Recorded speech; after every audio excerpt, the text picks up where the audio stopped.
Olá, meu nome é Arthur Mesacasa. E eu sou a Maria Eduarda Romanha. Esta é mais uma edição do podcast Caderno 2. Hoje a gente vai falar sobre a música durante a pandemia.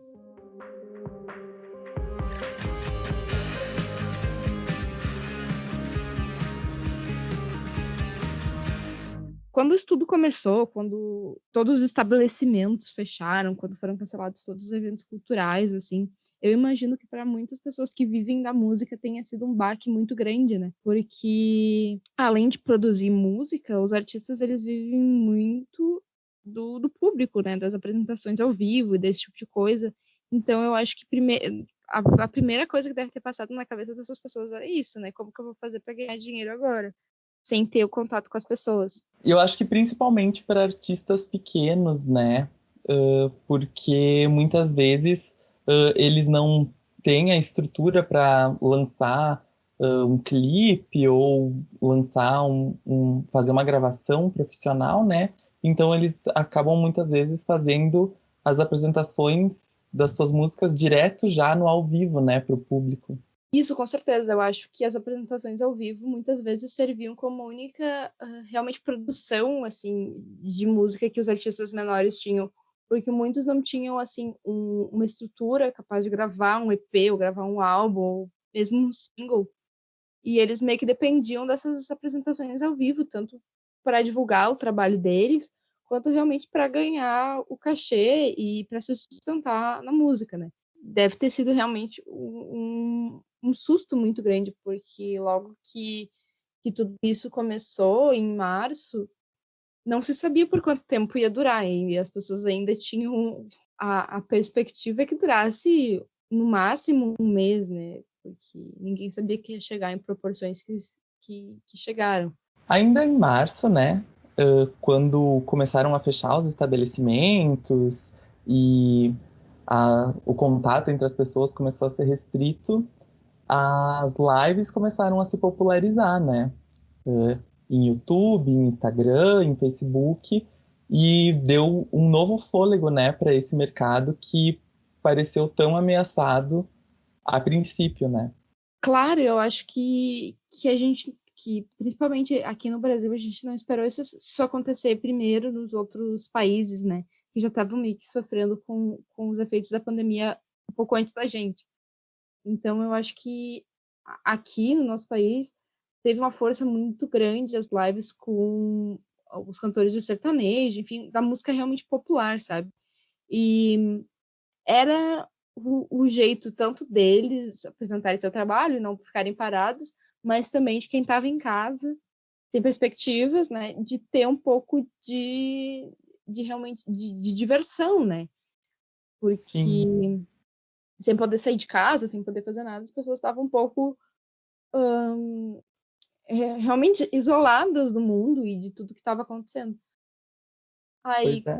com essas lives, principalmente aquelas primeiras que foram acontecendo, como a da Marília Mendonça, do Bruno Marrone, essas lives que, mesmo tu não gostando desse tipo de música, ou tu não sendo muito desse meio, e até as pessoas que não estavam acostumadas a assistir lives, assistir streams e realmente ver no YouTube, esse tipo de coisa, começaram a ver, né? Pessoas um pouco mais velhas que não tinham essa cultura do YouTube, dos vídeos ao vivo. Eu acho que isso se incorporou muito, muito, muito na vida, no cotidiano, né, do brasileiro. Pois é, e até a própria TV depois acabou se apropriando, né, dessas lives, porque viu que era uma coisa que estava fazendo sucesso na internet e dava o engajamento do público, e tiveram essa iniciativa de trazer, né, para um público diferente, que às vezes não tem, como tu disse, né, o costume de assistir pela internet. Então a gente teve a live da Ivete Sangalo, que passou em vários canais, do Lua Santana, acho que do Roberto Carlos também passou em algum canal, e trouxe esse novo público, né, para a cultura das lives e do streaming também. E além de só o público estar assistindo, eu acho interessante a gente comentar que teve muito o apoio dos patrocinadores, né? Porque nenhuma live acredito eu que se sustente só com o público. Claro que as pessoas podem fazer doações em algumas plataformas, tipo o YouTube, né? Eles deixam fazer pequenas doações ali pela própria plataforma, mas muitas dessas lives que a gente comentou tiveram muitos patrocinadores, né? E também é um jeito das marcas voltarem a serem vistas e dos músicos, dos artistas ganharem um pouco em cima disso, né? E uma coisa que eu gostei de ver dessas lives foi elas surgirem como uma forma de campanha de engajamento social também, né? Não apenas como a diversão, que a gente já falou, como marketing para as empresas e como o sustento dos artistas, mas também como uma forma do público se reunir por uma causa, porque a gente sabe que tem ainda muitas pessoas que estão passando muitas dificuldades financeiras e sociais por causa da pandemia, e as lives que surgiram com um propósito de arrecadação de fundos fizeram bastante sucesso, né? E são uma iniciativa que eu achei bastante interessante. Tanto aqui no Brasil, teve algumas, né, que tinham esse propósito, que você fazia uma doação e ia para alguma empresa que fazia uma doação depois, quanto aquelas internacionais que tivemos, né, como a do Global Citizen, que foi organizada pela Lady Gaga. Depois teve uma outra também que era sobre o movimento do Black Lives Matter, que tinha esse direcionamento, né, para fazer doações para campanhas que apoiassem o movimento. Eu acho que essas lives serviram como uma coisa tanto de amplitude, como tu falou, mundial, né, por causas mais coletivas, no sentido de muitos lugares, muitas pessoas estão vendo isso, e também causas mais locais, né. Eu sei que teve algumas lives aqui no Rio Grande do Sul, de bandas tipo Vera Louca, que fizeram lives que as doações seriam destinadas para causas locais, né? Então, tipo, para pessoas da periferia, que as pessoas doavam em cestas básicas, né? Então, doavam o valor de uma cesta básica. Isso ia ser revertido para pessoas com situação de vulnerabilidade. Então, eu acho muito interessante a gente pensar que, às vezes, coisas que não seriam possíveis antes, né? Porque muitos desses artistas não estavam fazendo esse tipo de campanha antes e agora se engajaram um pouco mais, porque realmente vai estar todo mundo no mesmo barco, mas muita gente está sofrendo muito mais do que, obviamente, os artistas maiores que estão ali nos entretendo. E então eu achei de uma importância muito grande. E além desses artistas grandes, né, que a gente falou, e artistas menores que também fizeram as suas lives, a gente teve lives também de organizações, né, que muitas vezes elas próprias já recebiam essas doações para si próprias. Então, aqui na minha cidade, Progresso, por exemplo, a gente teve a live do projeto Cultura e Cidadania, que atende crianças aqui da região, e eles fizeram uma live no dia 20 de setembro com as crianças que fazem aula de canto e violão e deram essa divulgação, né, para o projeto e também aproveitaram para recolher fundos para continuar com a ONG ativa, né? E também, se eu não me engano, a Orquestra Vila Lobos também fez esse mesmo projeto de fazer uma live tocando as músicas para angariar fundos para si mesma, né? E também eventos, né? Como todos os eventos de maior porte, até de menor porte, obviamente, foram cancelados, eventos super marcantes, como a Parada do Orgulho LGBT, que acontece todos os anos, teve que ser cancelado, né? E esses eventos organizaram com diversos artistas um pouquinho do que seria a experiência de estar lá, né? E além de abrir esse espaço para celebrar algo que talvez não poderia ser celebrado no meio disso tudo, também está chegando em mais pessoas. Então, pessoas que talvez não poderiam ir a um show desses artistas que estão se apresentando ali, estão tendo uma experiência, obviamente, não a mesma que teria num show com o artista ali, mas estão estão tendo essa oportunidade, né? Então, eu acho isso muito importante. Sim, e aí a pessoa aproveita e tem esse engajamento pela causa também, né? A gente sabe que muitos artistas já tinham planos para lançar música durante o ano de 2020, desde o começo, ou até desde muito antes, né? E por causa da pandemia, esses planos tiveram que ser adiados muitas vezes ou cartados, e muitos artistas foram lançando aí a partir de março seus álbuns também para alegrar a vida das pessoas que estavam isoladas, né? Artistas tanto internacionais quanto nacionais, lançaram EPs, músicas, singles, álbuns inteiros e até videoclipes, né? Não só tivemos esses lançamentos, como foram lançamentos de grande destaque, que com certeza não são só destaques desse período de pandemia, mas abriram essa nova década, se é que 2020 é a nova década, ou talvez seja 2021, tem essa discussão, mas já vão marcar esse início de década muito bem, né? E outra coisa muito, muito louca, assim, desse tempo, é uma coisa que já estava acontecendo, que era o lançamento das músicas e desses álbuns no streaming, e não só fisicamente, né? Mas o streaming, ele tomou proporções, assim, muito grandes nesse meio tempo, porque, enfim, muita gente não tinha como ir até uma loja de CDs, de discos e comprar o CD físico, né? Tanto que tem muita gente que também não faz isso mais.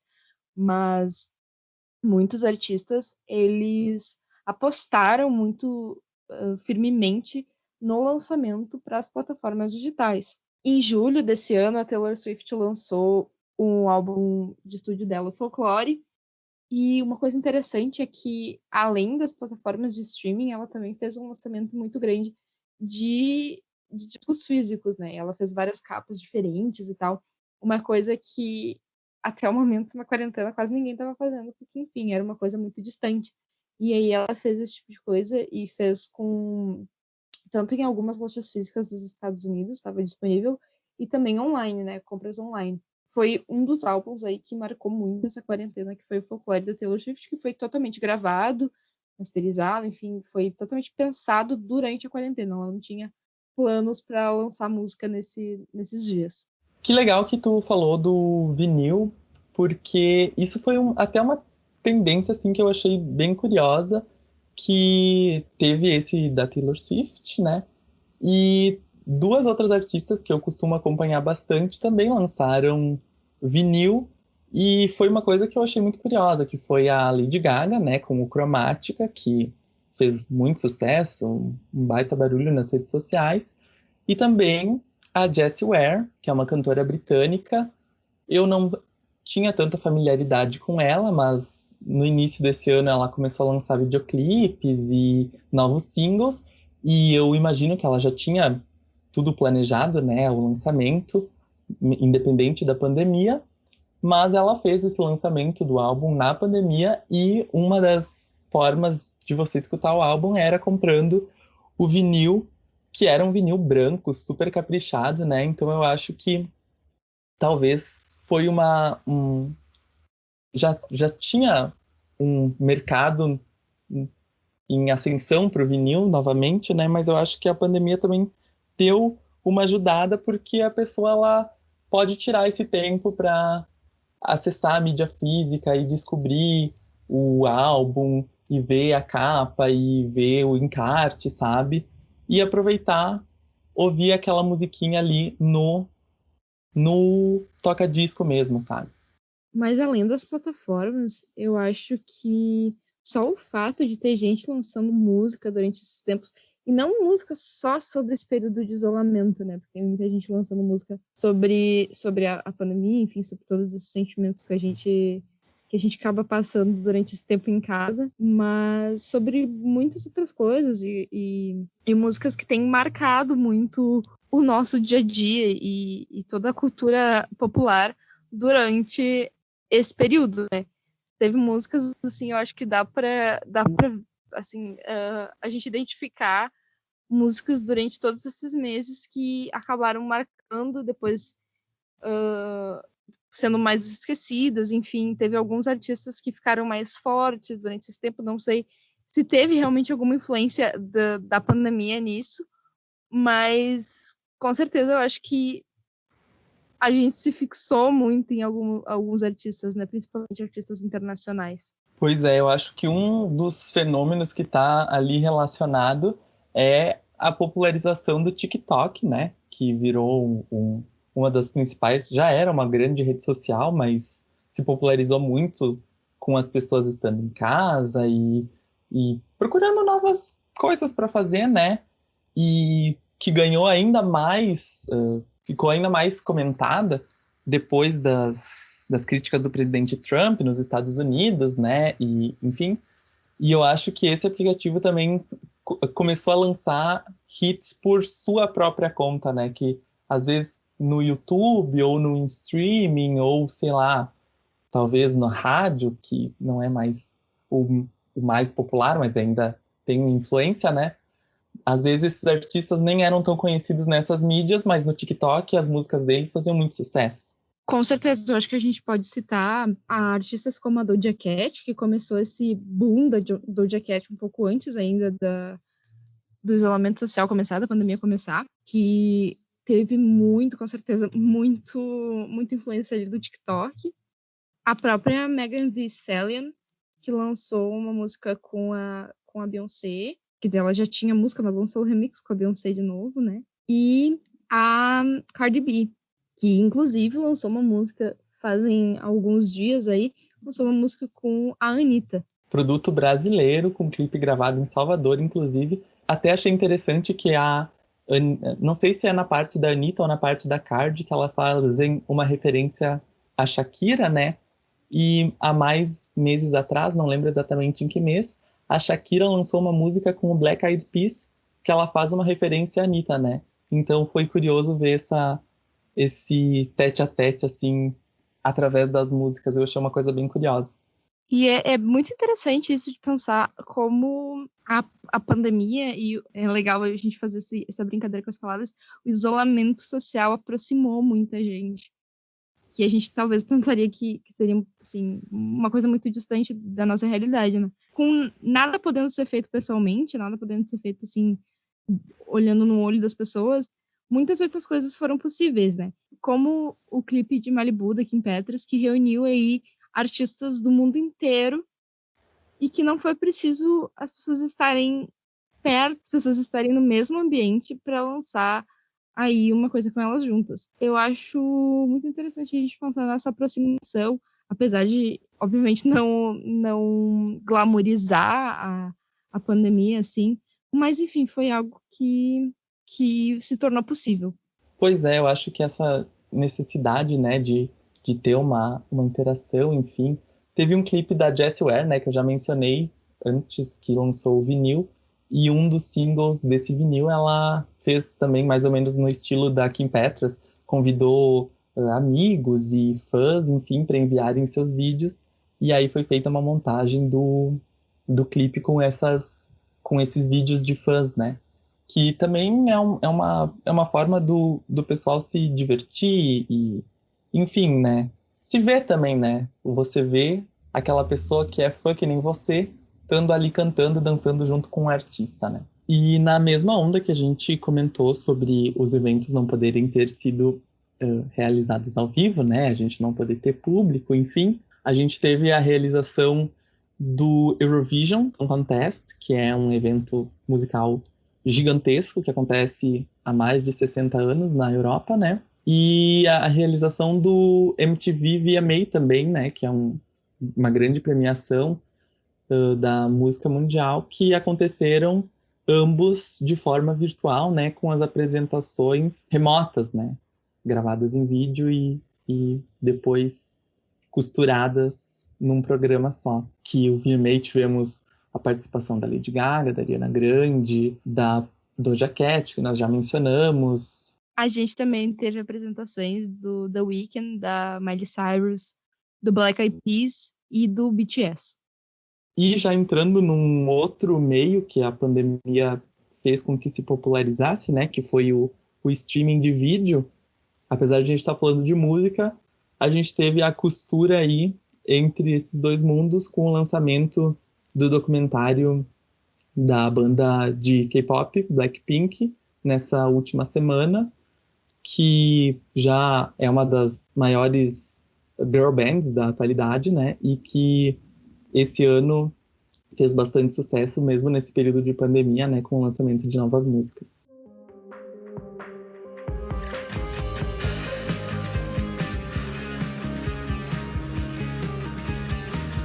Então, eu acho que a gente já falou muito sobre essas reinvenções durante a pandemia.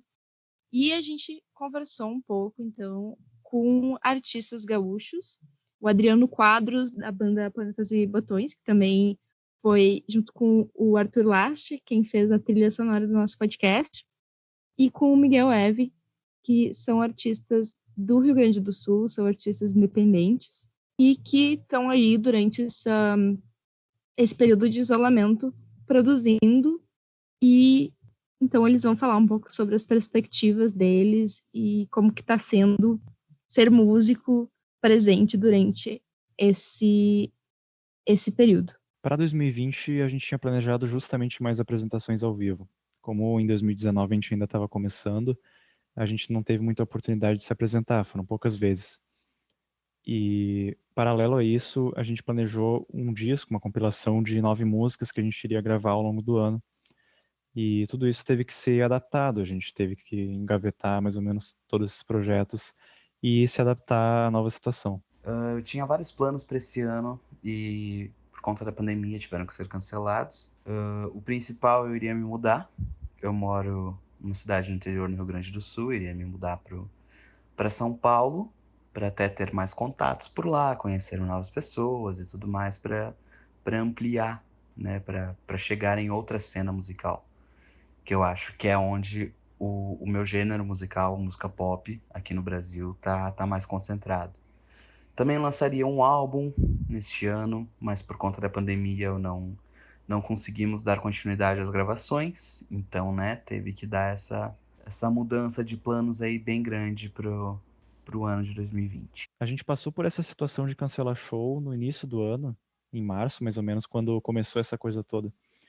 E a gente achou inevitável cancelar o show, né? Depois se provou com todas as informações oficiais, científicas, que é essencial evitar esse tipo de aglomeração, de eventos assim. E a gente teve uma recepção assim compreensível em relação a isso. Como os planos eram fazer o lançamento do álbum este ano, eu já tinha várias datas marcadas já de shows para turnê de lançamento deste álbum. E todas foram canceladas, então cerca de 30 shows foram cancelados ao decorrer desse ano. E foi bem difícil, assim, de conseguir achar a luz no fim do túnel ali para tentar, né, se virar neste ano em meio a uma pandemia. A gente já estava bem acostumado de fazer gravação em casa, tanto é que todos os projetos que a gente tinha lançado antes do EP desse ano, eles já tinham sido feitos quase 100% em casa. E com exceção de alguns elementos que a gente alugava estúdio para gravar. Mas então a gente decidiu fazer um projeto exclusivamente dessa situação, que foi o EP que a gente lançou esse ano, Da Mente às Estrelas. A gente resolveu fazer composições todas feitas durante o isolamento social e as gravações a gente fez à distância. A gente não encontrou muitos desafios, assim, porque todos os membros da banda têm condições para gravar em casa. Mas o que mais fez falta foi a presença. Quando a gente se reúne, a gente pensa junto, a gente consegue trabalhar um pouco melhor, assim. Eu tive que fazer algumas mudanças, né? Eu tava gravando um álbum e eu decidi transformar ele num EP com as músicas que nós já tínhamos gravadas, já estava tudo pronto, só faltava mixar e masterizar. Então, essa foi a mudança maior, assim, de estratégia. E eu acho que agora a pandemia, como é um momento que, né, os artistas estão sem show, não tem uma outra renda né, com o seu trabalho, eu lancei essas músicas e agora o que está entrando nos streamings é o que vem me ajudando aí nos últimos meses. Eu acho que a gente tem que ter muito cuidado daqui para frente ao promover um evento que aglomere pessoas e principalmente numa situação antes de uma vacina, tem que ter muita atenção nas informações das autoridades no assunto, né, na ciência, e para não cometer algum erro, né, para não, às vezes pode se liberar algum tipo de evento, mas tem que ver quais vão ser as consequências daquilo. Então, a gente está com uma postura bem tranquila em relação a isso, a gente não está com pressa de fazer nada, e desde que todo mundo esteja seguro, né? Eu acho que depois, quando a pandemia passar, quando se tiver uma vacina, talvez as pessoas fiquem um pouco hesitantes, né, em ir em algum show, alguma coisa, mas acho que com o tempo normaliza. Eu acho que vai ser tranquilo assim que tiver uma vacina. No último dia 16 de outubro, eu lancei o meu novo EP, Lar. Ele está disponível em todos os aplicativos de música. E todas essas músicas, eu fiz elas pensando muito na apresentação ao vivo delas. Então, foi um choque bem grande, assim, né? No momento que eu vou lançar elas, eu não posso apresentar elas ao vivo para um público. Então, eu tive que me adaptar. Eu fiz apresentações, shows de lançamento dessas músicas no meu canal do YouTube, né? Para trazer um gostinho do ao vivo, né? Pro meu público. E também estou gravando algumas apresentações ao vivo, que também com banda, tudo certinho, todo mundo de máscara, todo mundo tomando os devidos cuidados por conta da pandemia. Mas eu quero manter essa imagem de música ao vivo rolando, porque eu tenho certeza que logo mais nós poderemos estar de volta nos palcos. E algo que eu vejo que vai acontecer é o público vai querer muito mais ir a um show, e os músicos vão conseguir fazer um show muito mais especial do que já era antes. Eu penso em ideias novas para shows, formatos novos de shows.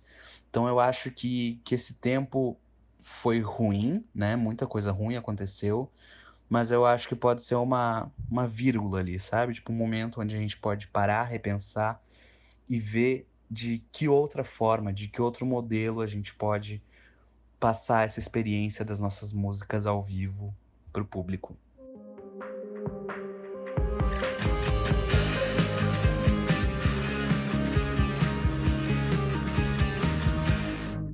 Depois de ouvir a opinião dos músicos, qual tu acha que é a perspectiva para um pós-pandemia? Eu acho muito utópico, né, a gente pensar num pós-pandemia, porque, enfim, né, a gente tá, às vezes parece que a gente tá se encaminhando pro fim, às vezes a gente começa a aumentar os casos, enfim, mas eu acho que nem o Miguel falou, a gente vai, nós como público, né, acho que a gente vai valorizar um pouco mais o show ao vivo, né? O calor humano de estar perto do artista e toda essa cultura que, claro, a gente valorizava antes, mas a gente valorizava muito mais quando eram grandes artistas, assim, internacionais ou grandes artistas nacionais. Mas eu acho que agora a gente vai começar a valorizar um pouco mais esses artistas locais. E também acho que vai ter muito conteúdo saindo aí. Não digo nem por ter muito tempo durante a quarentena para produzir coisas, mas eu acho que vai ser interessante o conteúdo que vai ser produzido no pós-pandemia ou que vai ser lançado no pós-pandemia, que foi concebido durante a pandemia. Pois é, eu acho que teve muitos artistas que aproveitaram esse período para, quem sabe, trabalhar ideias que eles já tinham há mais tempo, mas às vezes não tinham outros projetos em prioridade, né? E acabavam deixando para fazer essa ideia para depois. Às vezes a gente falou muito de rever prioridades, né? Agora na pandemia, porque tudo aquilo que a gente dava sempre por certo, meio que não é certo, né? Então eu acho que muitas vezes esses artistas vão ter a possibilidade agora, no depois, num pós-pandemia, né, de executar esses projetos e, que nem tu disse, acho que vai sair muito conteúdo legal. E eu acho que também é interessante que tiveram esses novos meios que a gente falou, da popularização do streaming, da popularização da live, que vão... Eu acho que vieram para ficar, né? Eu acho que não vai ser apenas uma coisa passageira da pandemia. Eu acho que realmente é um mercado que as portas se abriram e acho que elas não vão fechar tão cedo.